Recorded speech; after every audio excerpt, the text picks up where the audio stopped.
नमस्कार विशेष शिक्षकों।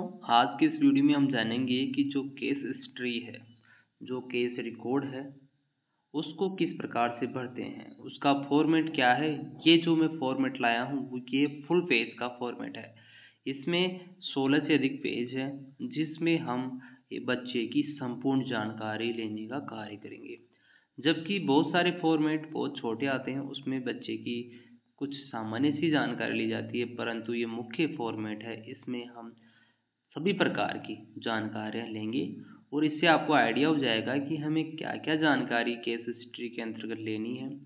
ये इस प्रकार से हैं कि बच्चे की एक भी क्षेत्र अनछुआ ना रहे, इस प्रकार की केस हिस्ट्री है।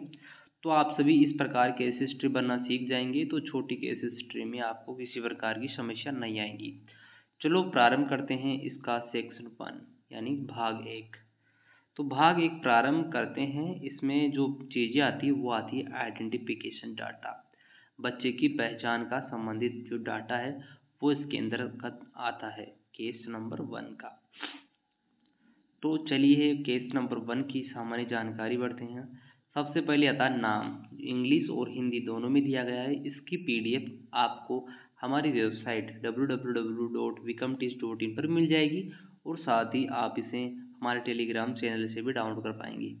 तो यहाँ पर बच्चे का हमें नाम लिखना है, बेसिक हिंदी इंग्लिश में लिख सकते हैं। जन्म दिनांक लिखनी है और जन्म दिनांक से आपको एज का पता चल जाएगा। बच्चे का लिंग क्या है और उसकी एजुकेशन क्या है, यानी कि अभी बच्चा कौन सी क्लास में पढ़ रहा है और उसका ऑक्यूपेशन व्यवसाय क्या। अगर पढ़ नहीं रहा है तो उसका ऑक्यूपेशन क्या, व्यवसाय क्या, कुछ कौन से क्षेत्र में वो विशेष योग्यता रखता है। अगर व्यवसायिक कार्य कर रहा है तो उसकी इनकम कितनी है पर मंथ की, उसकी शादी हो रखी या नहीं हो रखी, वो भी हमें यहाँ पर दर्ज करना है। अधिकतर इस प्रकार के बच्चों की शादी नहीं होती है। और यहाँ पर डेट लिखनी, कौन सी डेट को हम यहाँ पर ये केस हिस्ट्री ले रहे हैं, इसका पंजीकरण संख्या कौन सी है, उसकी एडमिशन डेट कौन सी और उसके रेफरेंस किसके द्वारा हमें भेजा गया है, वो यहाँ पर लिखना है। तो ये है पहचान की संबंधित सामान्य जानकारी। अब आता है सेक्शन नंबर 2। सेक्शन नंबर 2 में हमें जनसांख्यिकी की सूचना लेनी है, यानी कि उसके संरक्षक माता पिता की जानकारी यहाँ पर लेनी है, जिसमें सबसे पहले आता है पिता का नाम, फादर्स नेम। फिर आता है फादर्स का व्यवसाय, पिता क्या काम करते हैं। वहीं अगला आता है माता का नाम और माता का व्यवसाय। इससे भी हमें काफ़ी आइडिया मिलेगा कि उसका परिवार किस प्रकार का है, उसका बैकग्राउंड कैसा है। तो इस प्रकार से बच्चे की बहुत सारी जानकारी हमें यहाँ से मिल जाएगी। अगर बच्चा माता पिता के साथ नहीं रहता है तो उसके गार्जियंस का नाम लिखना है, कौन उसको अभी रख रहा है, किसके साथ में वो रह रहा है। रिलेशंस ऑफ केस, बच्चे के साथ संबंध कैसा संबंध है वो भी यहाँ पर दर्ज करना है। जो उसको रख रहा है उसका व्यवसाय क्या है वो भी यहाँ पर हमें लिखना है। Education of father mother and guardian, जिसके पास ही बच्चा रह रहा है उनकी उच्चतम योग्यता क्या है, वो कहाँ तक पढ़े लिखे हैं, वो भी हमें यहाँ पर दर्ज करनी है।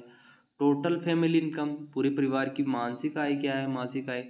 तो इससे भी हमें आइडिया रहेगा कि बच्चे का जो पारिवारिक स्तर, व्यावसायिक स्तर है वो किस प्रकार से है, बच्चे को अच्छी से अच्छी सुविधा मिल पा रही है या नहीं मिल पा रही। ये सारी चीज़ें व्यवसाय से ही हम आइडिया लगा सकते हैं।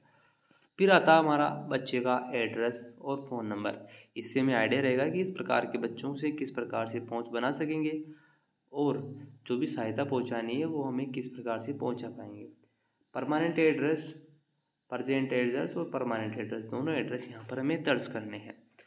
फिर आता है हमारा socio economic status of family, परिवार की सामाजिक आर्थिक स्तर को कितना है, परिवार की जो पूरे परिवार की आय है वो क्या है, परिवार का व्यवसाय क्या है, एजुकेशन क्या है, वो प्रॉपर्टी यानी संपत्ति वो क्या है। ये सारी चीज़ें हमें परिवार की हमें जानकारी लेनी है। स्थान कौन सा है, कौन से स्थान पर परिवार रहता है, उनका धर्म क्या है, वो भी हमें यहाँ पर लिखनी है। फिर आती है बच्चे की भाषा। तो बच्चे द्वारा बोली जाने भाषा कौन सी है, मदर टंग है, मातृभाषा कौन सी है वो यहाँ लिखनी है। स्पोकन एडिटिंग घर पे कौन सी भाषा बोलता है, अदर यानी बाहर स्कूल में दूसरी भाषा बोलता है, तो वो यहाँ पर हमें दर्ज करनी है। हमारे सेक्शन 2 कंप्लीट हो चुके हैं और हमारा आता है सेक्शन नंबर 3। तो सेक्शन नंबर 3 में हम बच्चे के बारे में सामान्य जानकारी लेने का प्रयास करेंगे।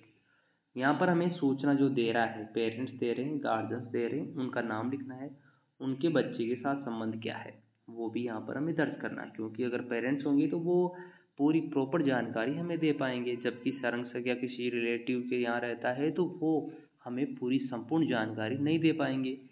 Duration of contact with the case, हम कितने दिनों से इस बच्चे के संपर्क में हैं। अगर हम बच्चे के संपर्क में हैं तो हमें 50% से अधिक बातें तो बच्चे के साथ रहने से ही पता चल जाएगी। परसेंट कंप्लेंट्स, यानी वर्तमान में बच्चे की कौन कौन सी शिकायतें हैं, कौन कौन सी समस्या हैं, प्राकृतिक समस्याएं कौन सी है, और वो ड्यूरेशन कितना है, जो समस्या व्यवहार कर रहा है वो कितने समय तक कर रहा है। आयु जिस पर समस्या का पता चला, अगर किसी बच्चे की प्रॉब्लम है तो वो कब पता चला पेरेंट्स को या गार्जियंस को कि इस प्रकार की समस्याएं हमारे बच्चे में हुई है। उसके जो माना आपको पता चला है, केस हिस्ट्री ले रहे हैं, उससे पहले क्या क्या उपचारात्मक प्रयास किए गए हैं। प्रयास किए गए हैं तो हाँ पर टिक करना है, नहीं किए गए हैं तो यहाँ पर टिक करना है, बिल्कुल सिंपल है।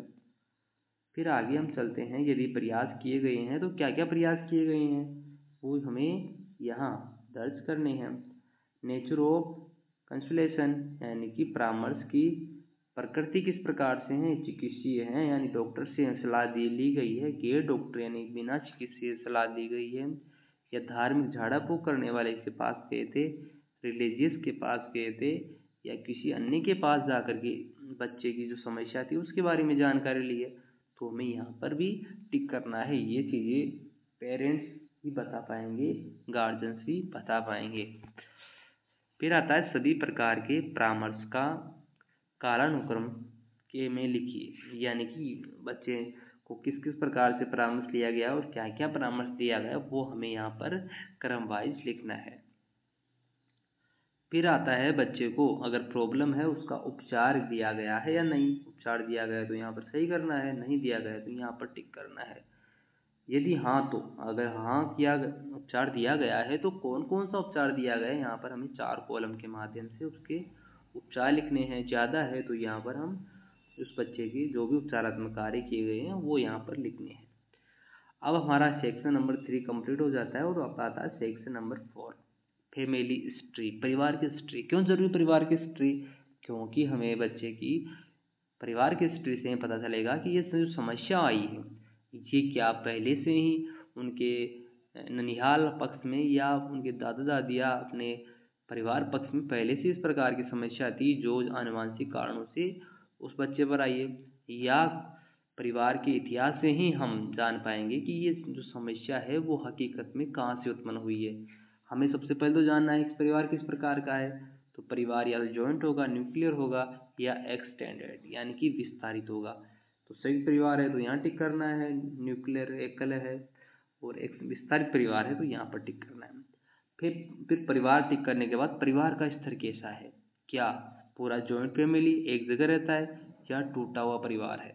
अगर परिवार टूट जाते हैं तो बच्चों पर विशेष ध्यान नहीं दिया जाता, विशेष ध्यान नहीं देंगे तो बच्चे या चोट की वजह से, मानसिक रूप से, शारीरिक रूप से, सामाजिक रूप से भी बिखर जाते हैं, तब भी डिफॉर्मिटी होने की संभावनाएं बढ़ जाती है। हाउस होल्ड कंपोजिशन, घरेलू संरचना कैसी है, सभी सदस्य से जैसे दादाजी, रिश्तेदारों आदि अन्य सहित में हमें यहाँ पर जानकारी दर्ज करनी है। जैसे जो भी परिवार के सदस्य हैं उनका नाम यहाँ पर लिखना है, बच्चे के साथ जो संबंध है वो यहाँ लिखना है, उनकी उम्र लिखनी है, शिक्षा क्या है, व्यवसाय क्या है, स्वास्थ्य और उनकी इनकम आय कितनी है। तो इससे भी हमें आइडिया रहेगा कि पूरे परिवार की संपूर्ण बातें क्या है, कौन सा यानी कि जो शिक्षा है वो कैसी है, उनका व्यवसाय कैसा है, उनका स्वास्थ्य कैसा है, किसी प्रकार की समस्या तो नहीं है किसी के स्वास्थ्य में, या इनकी इनकम कैसी है। तो ये होने के बाद में हम उनकी वंशावली चित्र बनाएंगे। जो बच्चे की वंशावली है यानी कि नाना नानी से या अपने दादा दादी से जो भी आनुवंशिक प्रक्रियाएं होकर बच्चे तक आई है तो वो सारी हम यहाँ पर देखने का प्रयास करेंगे। इधर हम बनाएंगे उसके दादा दादी का वंशावली चित्र और इधर हम बनाएंगे नाना नानी का। तो यहाँ पर जो उसके दादाजी है उनके जो नाना जी है या नानी जी है उनसे उनकी मम्मी आई, और इधर दादा दादी से आए पिताजी। तो इनसे जो बच्चे हुए हैं तो क्या इनमें इधर पहले भी डिफॉर्मिटी थी या नहीं थी, या यहाँ पर जो उनके पेरेंट्स है या बच्चे हैं उनमें किसी प्रकार की डिफॉर्मिटी थी तो वो सारा वन वर्क यहाँ पर बनाना है। जो महिला होगी उसके लिए हम गोला बनाएंगे और पुरुष के लिए हम आयत का आकार चित्र बनाएंगे। इनको ज्वाइंट करने पर, यानी कि ये हस्बैंड वाइफ है। बच्चे होंगे तो 20 से बच्चे होंगे यहाँ पर, इस प्रकार से हमें बच्चे दर्ज बताने हैं। वहीं अगर किसी बच्चे में समस्या है, गर्ल्स में है तो गोले के ऐसा तिरछा निशान कर देंगे, बॉयज़ में है तो ऐसा निशान कर देंगे। तो इससे हमें आइडिया रहेगा कि किस प्रकार के किस बच्चे में समस्या थी, कौन सा मेल है कौन सा फीमेल है, तो इससे हमें आइडिया रहेगा। आगे चलते हैं। फिर आता है समरक्तता, यानी कि कोई समरक्तता वाला भी कोई है कपल तो उसे भी हमें यहाँ पर दर्ज करना है। फिर आता है अंकल, चाचा भतीजा, मामा मामी, भांजी, मौसी भांजा, फूआ भतीजा, इस प्रकार से कोई है तो वो यहाँ पर दर्ज करना है। फर्स्ट कजन, प्रथम भाई, जिसका चेहरा ममेरा मौसेरा फुफेरा है तो उसको यहाँ दर्ज करना है। Relation other than the about to specific, उपरोक्त दो के अतिरिक्त और कोई संबंध हो तो वो भी यहाँ पर दर्ज करना है। समरक्तता नहीं है तो वो भी हमें यहाँ पर बताना है। फिर आता है मानसिक बीमारी, मानसिक मंदता, मिर्गी, अन्य पारिवारिक इतिहास, कोई किसी में किसी प्रकार की समस्या है या कोई है तो वो हमें यहाँ पर दर्ज करना है। मानसिक मंदता परिवार में कितने हैं है तो यहाँ सही करना है। बीमारी है किसी में तो यहाँ सही करना है। मिर्गी आती है तो यहाँ कोई अदर्स विशेष कोई दिक्कत है तो वो हमें यहाँ पर दर्ज करके उस दिक्कत के बारे में यहाँ पर नीचे जिक्र करना है कि किसी सदस्य के किसी प्रकार की दिक्कत है तो वो हमें यहाँ पर बतानी है। अब हम व्यक्तिगत इतिहास के ऊपर चलते हैं। हमें पता लग गया है कि कौन से बच्चे में समस्या है और कैसी समस्या है, तो उसके जन्म से ही हम जानने का प्रयास करेंगे कि ऐसी कौन सी घटनाएं हुई है जो इस प्रकार के बच्चों में यहाँ तक हमें लेकर आई है। पहले आती है प्रीनेटल हिस्ट्री, जन्म से पूर्व क्या क्या समस्याएं थी जिसे बच्चा में इस प्रकार की समस्या हुई। क्या गर्भपात करवाया गया था बच्चे होने से पहले, हाँ या नहीं, पता नहीं तो इनमें से हमें सिलेक्ट करना है। फिर आता जबरदस्ती गर्भपात करवाया गया था या आरएस असमानता है, आरएस फैक्टर में समस्या है, वो भी हमें दर्ज करना है। अगर माता पिता में मधुमेह है, डायबिटीज है तो वो भी बताना है। Bleeding during late pregnancy, pregnancy के समय अगर जो ब्लीडिंग है वो हुई है तो ज़्यादा हुई है तो हमें दर्ज करना है। पोषाहार की कमी है, पौष्टिक आहार नहीं लिया गया है, पर्याप्त लिया गया है, पर्याप्त लिया गया तो वो यहाँ पर हमें बताना है। ट्रोमा है वो भी हमें बताना है। हाइपरटेंशन है, अत्यधिक तनाव लिया गया है तो वो भी हमें बताना है। पीलिया हुआ था किसी को तो वो भी हमें बताना है। फेटल मोमेंट, जो भ्रूण की गतिविधि वो सामान्य थी, अधिक थी, सुस्त था या पता नहीं तो वो हमें यहाँ पर बताना है। किसी प्रकार का संक्रमण हुआ है, जैसे बुखार के साथ चिपके हुए हैं, बिना बुखार के चिपके हुए हैं, बुखार नहीं हुई है तो किस प्रकार संक्रमण भी हुआ तो वो भी हमें बताना है। यो संचारित रोग, एसटीडी जैसी बीमारियां हुई है तो वो भी हमें यहाँ पर बतानी है। हानिकारक विकिरण, बार बार सोनोग्राफी आदि करवाई गई है तो वो बताना है।